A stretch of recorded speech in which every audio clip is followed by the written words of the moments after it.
આપણું Modasa social media group તરફથી શ્રી વાહી ગાંધી બહેરામુંગા શાળા મોડાસાના બાળકોને ઉત્તરાયણ પર્વ પૂર્વે ઊંધિયું જલેબી પૂરીનું ભોજન પીરસવામાં આવ્યું। આ સેવા યજ્ઞમાં આપણું મોડાસા સોશિયલ મીડિયા ગ્રુપ તરફથી અવિરતપણે 12 વર્ષ પૂર્ણ કરી 13મા વર્ષમાં પ્રવેશી બહેરામુંગા શાળાના 160 જેટલા બાળકોને ઊંધિયું જલેબી અને પૂરીનું ભોજન આજરોજ પીરસવામાં આવ્યું હતું। આ અવિરત સેવા યજ્ઞમાં સાથે સાથે દાતાઓની આહુતિ રૂપે પેન્સિલ કીટ તથા પૌષ્ટિક ચીકી બાળકોને આપવામાં આવી હતી।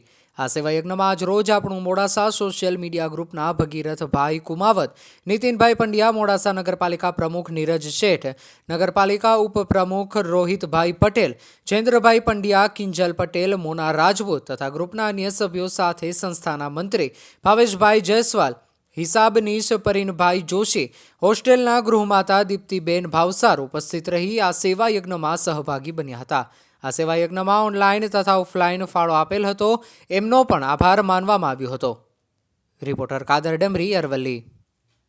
નમસ્કાર મિત્રો, આજ રોજ આપણું મોડાસા સોશિયલ મીડિયા ગ્રુપ દ્વારા વાડીલાલ ગાંધી બહેરામુંગા સ્કૂલને સતત 12 વર્ષથી ઉત્તરાયણના પર્વ નિમિત્તે આ દિવ્યાંગ બાળકોને ઊંધિયું જલેબી અને પૂરીની જયપત જમાડવામાં આવે છે।